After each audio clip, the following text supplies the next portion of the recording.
Bienvenue si vous nous rejoignez sur Public Sénat pour ce numéro spécial d'Un monde en doc. Ce début d'année marque le 10e anniversaire de la disparition de Philippe Séguin. 10 ans après, il reste pour de nombreux élus une source d'inspiration. Ministre des Affaires sociales, président de l'Assemblée nationale, Philippe Séguin fut aussi l'un des artisans de la campagne victorieuse de Jacques Chirac en 1995. Quel héritage laisse-t-il ? Pour répondre à cette question, nous sommes allés à la rencontre de ceux qui entretiennent sa mémoire, toutes générations confondues. Nous nous sommes plongés aussi dans ses notes personnelles conservées aux Archives nationales. Avec nous sur ce plateau, Roger Carucci, qui fut l'un des plus proches collaborateurs de Philippe Séguin pendant de longues années. Vous êtes notre invité juste après notre film « Philippe Séguin, un républicain intransigeant », portrait signé Pierre Bonte-Joseph. Avoir 30 ans et être séguiniste. Voilà un profil plutôt atypique en 2020. Sur les murs et les étagères du bureau de ce jeune attaché parlementaire, Philippe Séguin est partout. Donc, j'ai la chance de jouir d'un bureau seul ici. Donc du coup, j'ai pu en faire non seulement mon lieu de travail, mais aussi mon lieu de lecture, mon lieu d'histoire. Enfin, je me suis un peu approprié les lieux. Alors là, on a le tome 2 du travail qu'il a effectué avec Charles Pasqua. Le tome 1 étant la priorité sociale, le tome 2 la reconquête des territoires. On a ses mémoires qui sont très peu connues, dont le titre est magnifique, Itinéraire dans la France d'en bas, d'en haut et d'ailleurs, que j'ai vraiment stabiloté, que j'ai vraiment annoté. Je crois que il n'y a pas un mot qui m'a échappé.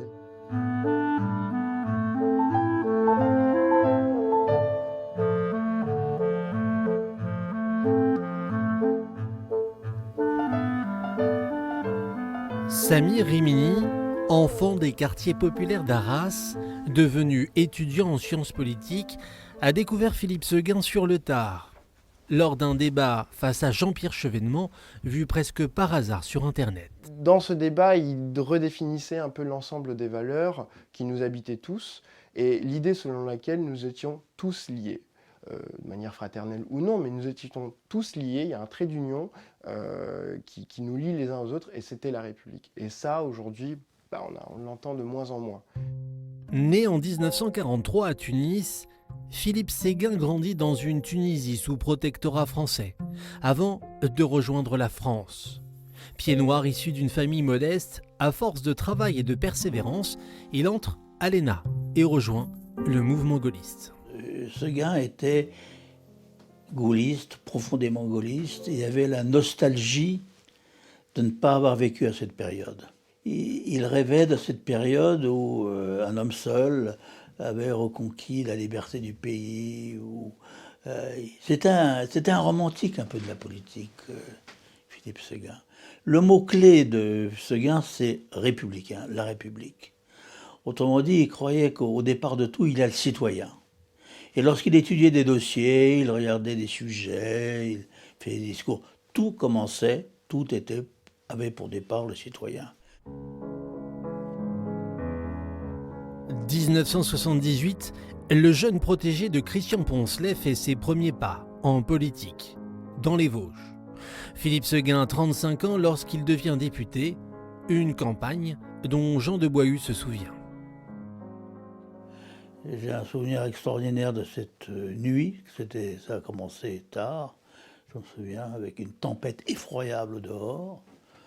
J'ai tendance à dire une tempête séguiniste un peu. Et une salle à Épinal archi-comble.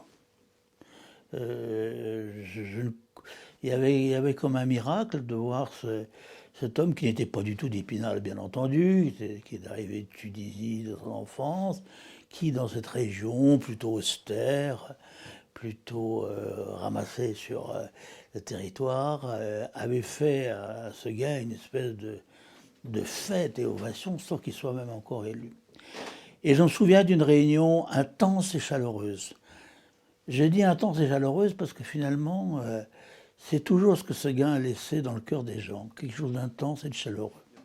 À Épinal, Philippe Séguin découvre une industrie textile en crise et une population ouvrière en plein désarroi. Lorsque Boussac a des difficultés lorsque Boussac est repris par les Villot, c'est pas seulement des emplois qui sont perdus, c'est tout un tissu social qui se disloque. Mais vous imaginez le bouleversement culturel que représente la mutation nécessaire que nous devons accomplir actuellement. Philippe Séguin, moi, je ne le segmente pas en parties.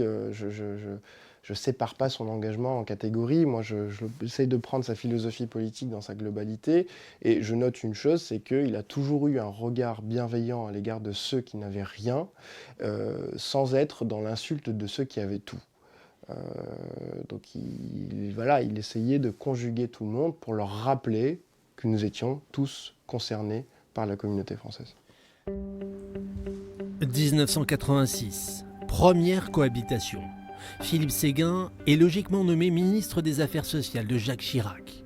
À peine nommé, il demande à son ministre de supprimer l'autorisation administrative de licenciement votée par la gauche quelques années plus tôt.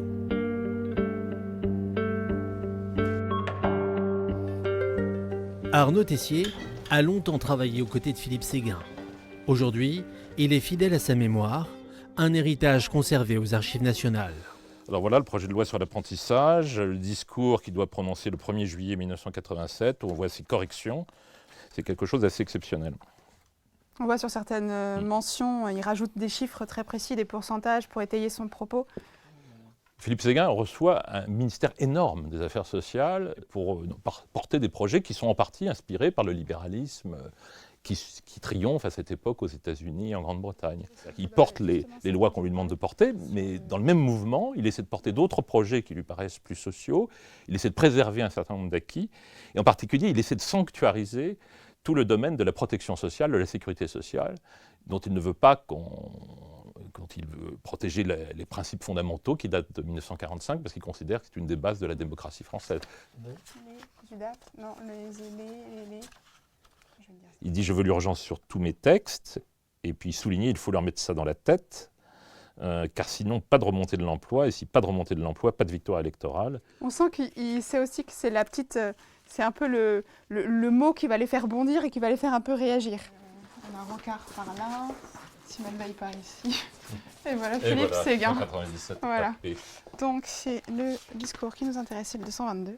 La question du choix des personnalités qui entrent aux Archives nationales, c'est toujours une question qui peut parfois diviser. Et quand on voit des volumes d'archives aussi importants que celui-là, on voit qu'il y a une matière derrière la personne. Et que c'est ça aussi qui va permettre aux historiens ensuite de pouvoir faire l'histoire. Donc là, la Ve République, certains épisodes phares des dernières décennies. Une trace pour l'histoire largement documentée. Il faut dire que Philippe Séguin a laissé des écrits, beaucoup, partout, et même sur les supports les plus improbables.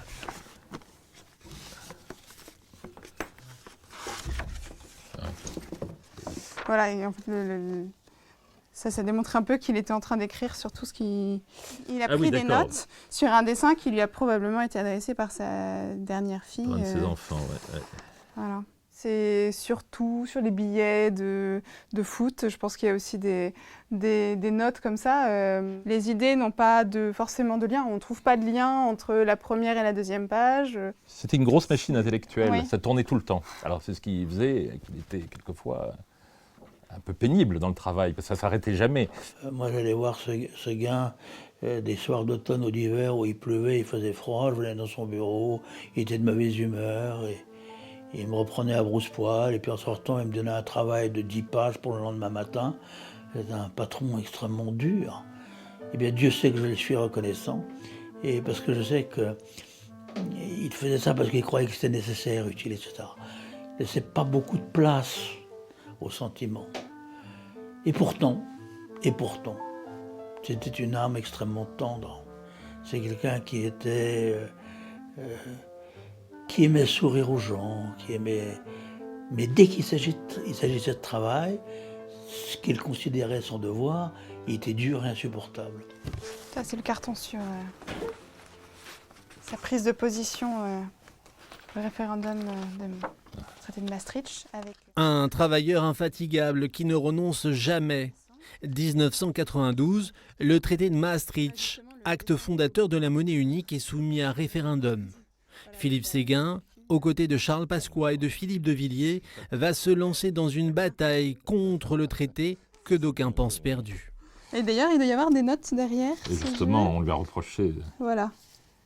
En fait, c'est le dossier préparatoire, enfin, c'est des éléments qui lui ont permis de préparer son débat avec François Mitterrand en septembre 1992, au début du mois de septembre, donc le débat décisif qui précède le référendum. Donc il faut voir qu'on arrive au bout de plusieurs mois de campagne, que ce référendum, Philippe Séguin a beaucoup contribué à faire qu'il ait lieu. Et donc il y a eu cette campagne référendaire qui a duré des mois, et Philippe Séguin a pris son bâton de pèlerin et est allé partout en France pour expliquer ce traité et qu'il engageait l'Europe sur une voie radicalement nouvelle, qu'il remettait en cause certains principes de la souveraineté nationale qui sont au cœur de la démocratie. Et le non, qu'on considérait à l'époque un peu comme un vote de plouc, il faut bien le dire, le non a remonté à un point tel que, fin août, début septembre, l'idée que le traité de Maastricht puisse être rejeté par les Français devenait de plus en plus crédible. Et François Mitterrand s'est engagé, était président de la République, s'est engagé personnellement dans le cadre d'une grande émission à la télévision, et il a choisi comme débatteur avec lui Philippe Séguin.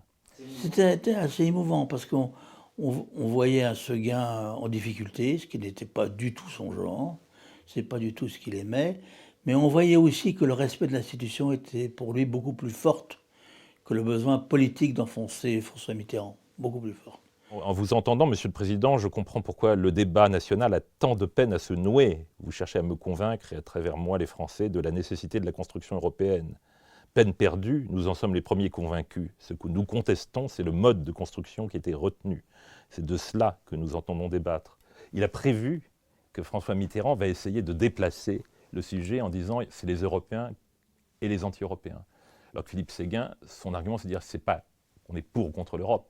Mais c'est que cette Europe doit se construire de manière démocratique. Il craignait qu'on s'engage dans un processus radicalement différent avec la construction de la monnaie unique, avec tout ce qui a suivi dans les années 90, dans quelque chose d'irréversible, et que les peuples se retrouvent dépouillés de tout droit à s'exprimer sur l'évolution de la construction européenne. Et il craignait que les peuples le refusent à un moment donné. C'est-à-dire qu'il avait compris, avec un certain nombre d'années d'avance, ce que nous connaissons aujourd'hui, avec le Brexit, avec le populisme. 1995, 3 ans après le référendum perdu, Philippe Séguin joue désormais les premiers rôles au sein de sa famille politique. Malgré les mauvais sondages, il soutient la candidature de Jacques Chirac face à Édouard Balladur. C'est lui qui lui inspire le thème de la fracture sociale sur lequel Jacques Chirac va se faire élire. Philippe Séguin qui m'a rappelé à l'instant que les engagements pris devaient être tenus dans un propos que je n'oublierai pas, mon cher Philippe. Peine perdue. Lui qui se rêvait Premier ministre est écarté au profit d'Alain Juppé. Il avait avec Chirac des relations étranges. Je souris parce qu'il n'avait pas beaucoup d'estime pour Chirac. Et Chirac me disait toujours « Ton Séguin, je ne comprends jamais ce qu'il me dit. » Bon, ça résumait à peu près la situation. Je pense, quoi qu'il l'ait jamais dit, que Séguin espérait être Premier ministre. Séguin avait l'air toujours en recul, toujours jouait les modestes. « Non, c'est pas pour moi, je m'en vais, je suis pas... » En réalité, il aimait le pouvoir. Et c'est pas un reproche que je lui fais. Il avait le droit d'aimer le pouvoir parce qu'il savait comment l'exercer dignement. Et pourtant, ce pouvoir lui a toujours réellement échappé parce que quelque part lui-même avait cette faiblesse d'avoir peur de prendre des responsabilités jusqu'au bout. Je le dis clairement parce que je crois. Et deuxièmement, parce que ceux qui pouvaient le lui offrir avaient un peu peur de lui. Devenu président de l'Assemblée nationale dès 1993, Philippe Séguin va alors se consacrer pleinement à la modernisation de l'Assemblée nationale. Une institution qui, aux yeux du gaulliste, a perdu de son prestige, comme il le dit avec lucidité dans ce discours retrouvé dans ses archives. Voilà, c'est quelques mots. Encore un discours Oui. annoté, raturé, complété. Il est dit, c'est un divorce grandissant que l'on observe entre les citoyens et ceux qui ont pour mission de les représenter. 1993. Il a rajouté, on se résigne, il dit « La Chambre n'est plus qu'une antichambre ». Il trouve qu'un des éléments de la crise politique dans les années 90, c'est l'abaissement du Parlement. Et Philippe Séguin a été considéré comme une sorte de Cassandre, et c'est un rôle qui n'est jamais très bien vu. Ah oui, mais il noircit tout, etc. etc. Simplement, le problème, c'est que 30 ans plus tard, les choses sont pires. Donc, voilà. Non, c'était un réaliste. C'est un réaliste, un pessimiste actif, comme on dit. C'est-à-dire qu'il pensait que le pessimisme devait nourrir l'action et non pas la résignation. Donc, il va essayer de rehausser le niveau du Parlement et le prestige du Parlement. Et ça va se traduire par un certain nombre d'initiatives, la session unique, l'accueil de chefs d'État dans l'enceinte du Parlement. Mais il y a aussi une réflexion sur la crise du politique qui nous donne à réfléchir, parce que c'est il y a presque 30 ans. Paris sera sa dernière bataille politique. La bataille de trop, diront certains. Battu face à un Bertrand Delanoë et des Parisiens qui ont soif de changement. Il fait ses adieux aux Vosges, région qu'il a servi pendant près de 20 ans, et rejoint la Cour des comptes comme premier président en 2004. Le 13 janvier 2010, à seulement 68 ans, il meurt d'un arrêt cardiaque à son domicile. Avec lui, une voix singulière s'éteint dans sa famille politique. Il appartient à une catégorie particulière de l'histoire de France, c'est-à-dire des gens dont la marque est très forte et dont l'action est très difficile à cerner. Je crois que Séguin, ça va être pendant très longtemps, le plus longtemps possible j'espère, un symbole de la politique telle qu'elle devrait être. S'il avait exercé un pouvoir, on aurait su ce que c'est, la politique telle qu'elle devrait être. Mais comme il n'a pas eu le pouvoir au sens fort du terme, le mythe Séguin, c'est ça. C'est la dignité, l'idée, c'est le verbe, c'est la belle politique française, telle que l'a pratiquée Mendès France, telle que l'a pratiquée Jaurès. Je crois qu'il fait partie de ces personnages-là, un peu mythiques, un peu absents, un peu abstraits, et pourtant dont l'histoire de France ne peut pas se passer. Et tant mieux.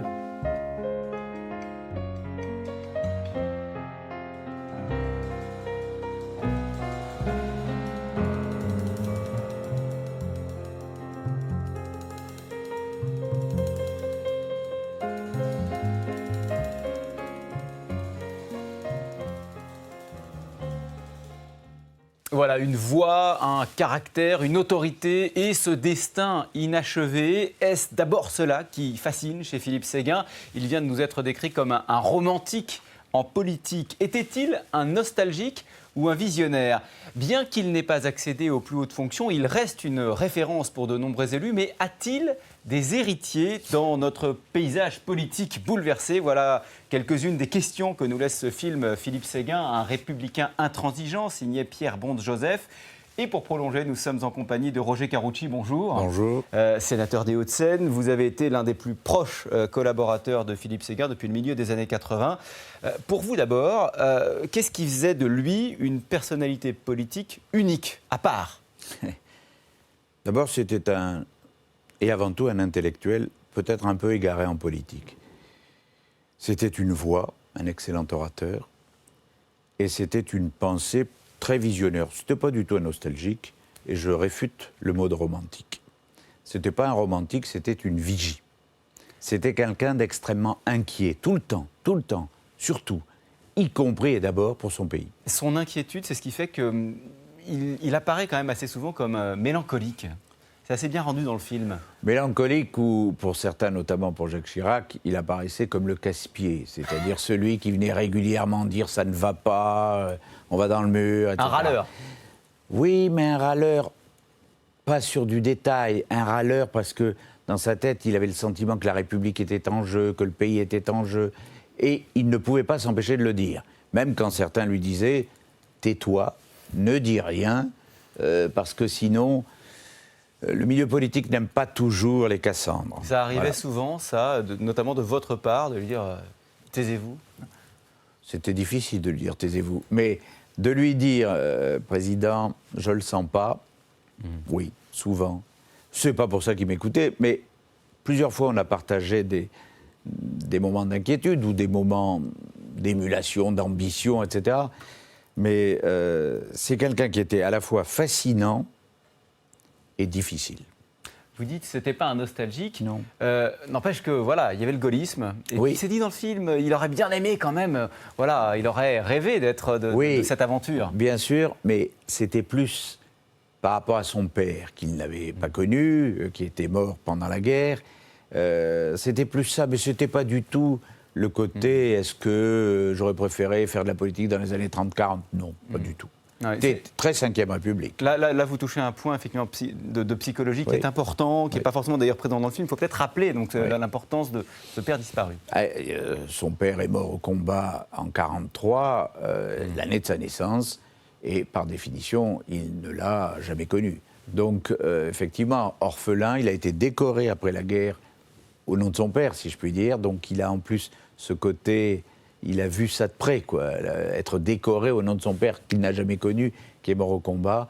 C'est quelqu'un qui était extrêmement attaché à tout ce qu'étaient les fondements de la République, l'armée, la nation, le drapeau, beaucoup plus qu'on ne l'imagine. Et c'est ça qui lui faisait mal quand il avait le sentiment que tout ça n'était pas respecté. C'était un grand homme, mais à contre-temps. Vous réfutez le fait qu'il se soit un peu trompé d'époque, en quelque sorte ? Non, je ne crois pas. Non, je crois pas. Je crois pas qu'il soit à contre-temps. Je pense que dans des périodes difficiles, il y a ceux qui vont au consensus et à la facilité parce que ça permet de tenir, d'exister. Et puis il y avait Séguin qui disait il faut faire des choses totalement contraires à ce que l'opinion majoritaire voulait. Mais est-ce que c'était à contre-temps ou est-ce que c'était avant son temps ? Parce que les choses lui ont quand même donné raison, que ce soit sur le traité de Maastricht ou sur sa conception de la République. Malheureusement ou heureusement, dans les années qui ont suivi, on lui a donné raison. Ça, on va en parler, mais peut-être pour continuer de s'intéresser à sa personnalité, on se dit en voyant le film que, voilà, justement, c'est un homme intransigeant. Oui. Et la difficulté en politique, c'est qu'il faut des compromis. Est-ce qu'il était taillé pour ça, pour cette partie-là de la politique ? Oui. En vrai, c'est un homme extrêmement intransigeant sur les valeurs fondamentales, sur les grands principes. Après, n'en faisons pas une espèce de monstre carré. Il était capable de comprendre, capable de bouger. Vous savez, quand il y a la campagne en 1995, Chirac lui dit, dans un premier temps, que ce sera lui le Premier ministre.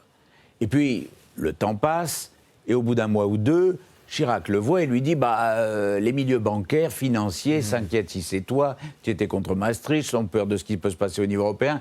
On va commencer par Alain Juppé, mais je te rassure, tu seras le deuxième Premier ministre.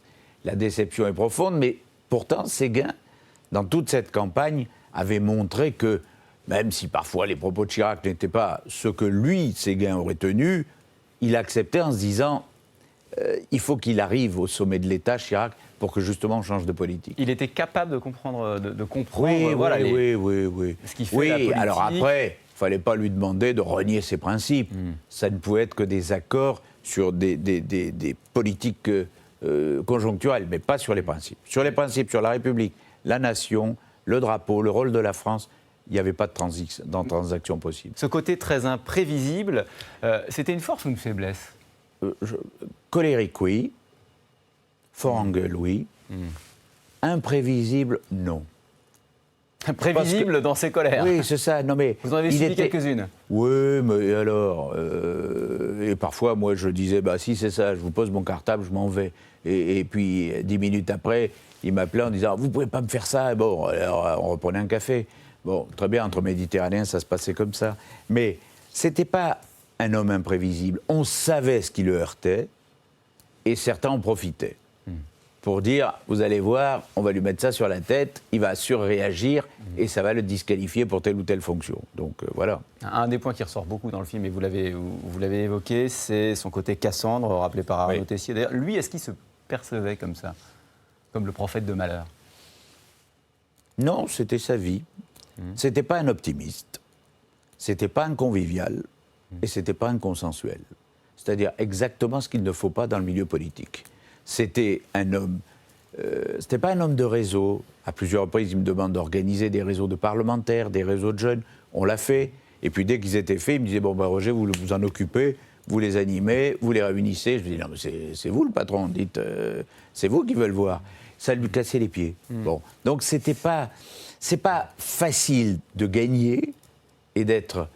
Parce que pour aller à présidentielle, il faut des réseaux, il faut des partis avec vous, etc. C'était pas son truc. Il y a quelque chose qui est bien rappelé dans le film, c'est les années 80, quand il devient ministre, c'est l'époque du libéralisme triomphant. Être ministre des Affaires sociales dans un gouvernement Jacques Chirac à ce moment-là, ça devait être quand même pour lui, encore une fois, le mettre au cœur de certaines contradictions. Oui, mais par exemple, lorsque on lui demande... de revenir sur l'autorisation administrative de licenciement. Et là, je rappelle que vous étiez son conseiller politique à l'époque. Il le digère mal. Il le digère mal. Mais il le fait. Mais il le fait, parce qu'il avait quand même un sens, par exemple, de la solidarité gouvernementale absolue. En 1993, comme il savait qu'il ne pourrait pas être facilement ministre de Balladur, il refuse de rentrer au gouvernement. Balladur lui propose. Il refuse. On nous demande de proposer, entre guillemets, des séguinistes, on propose, mais pas lui. Et lui se réserve pour la présidence de l'Assemblée, considérant qu'il serait plus libre de son expression, ce qui a été le cas. Sur son rapport à l'Europe, je voudrais qu'on s'attarde un tout petit peu là-dessus, mais avant ça, un tout petit extrait de ce portrait qu'on vient de voir sur la préparation du débat avec François Mitterrand pour savoir comment est-ce qu'il va s'opposer à lui. C'est très instructif, on en parle après. En vous entendant, Monsieur le Président, je comprends pourquoi le débat national a tant de peine à se nouer. Vous cherchez à me convaincre, et à travers moi les Français, de la nécessité de la construction européenne. Peine perdue, nous en sommes les premiers convaincus. Ce que nous contestons, c'est le mode de construction qui était retenu. C'est de cela que nous entendons débattre. Il a prévu que François Mitterrand va essayer de déplacer le sujet en disant « c'est les Européens et les anti-européens ». Alors que Philippe Séguin, son argument, c'est de dire « c'est pas qu'on est pour ou contre l'Europe ».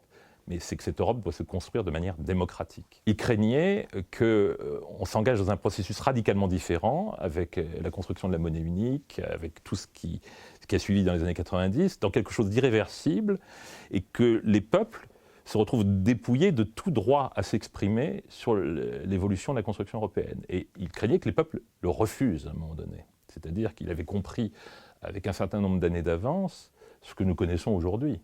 Avec le Brexit, avec le populisme. Voilà, ça c'est intéressant parce que donc c'est la préparation de ce débat avec François Mitterrand. Il aurait voulu convaincre qu'être contre Maastricht, c'était pas être contre l'Europe. Non, d'autant que lui était favorable à une monnaie commune, pas une monnaie unique, et à des structures européennes démocratiques. Donc voilà, il proposait un modèle d'Europe qui n'a pas été retenu. Dommage. Et sur ce point, vous êtes d'accord avec ce qui est dit dans le film, sur le fait que l'avenir, enfin notre présent, lui a donné raison? Ah ben, bien entendu, regardez ce qui se passe, pas seulement avec le Brexit, mais avec la contestation de l'Europe, avec le refus, avec ce qui a été par la suite le référendum de 2005. C'est vrai que les peuples n'ont pas le sentiment de contrôler le système européen. Alors, vous parlez des peuples, parlons d'aujourd'hui justement, face au populisme. C'est un homme du peuple, qui parle au peuple, du peuple, mais qui n'était pas populiste. Non, ce n'était pas son caractère, et c'est tout sauf un démagogue. Un démagogue cherche à plaire. Séguin ne cherche pas à plaire. Il n'a jamais cherché à plaire, non. Ce qui est quand même un problème en politique. Ah, pour être élu, c'est pas très facile. Il cherchait à convaincre, il ne cherchait pas à plaire. Et convaincre, c'est une force étonnante, surtout, il en avait la qualité, il en avait l'art oratoire, il en avait la conviction, il en avait les idées, il en avait la vision, mais il ne fallait pas lui demander de s'adapter, quoi. Non, ça non. Merci Roger Carucci. Quelques conseils de lecture pour poursuivre. Le Fils perdu de la République, signé Michel Taubman, c'était paru en 2015 aux éditions du Moment. Et puis Arnaud Tessier, que nous voyons dans le film, a écrit une biographie, Philippe Séguin, tout simplement. C'était aux éditions Perrin en 2017. Merci de nous avoir suivis et à très bientôt sur Public Sénat.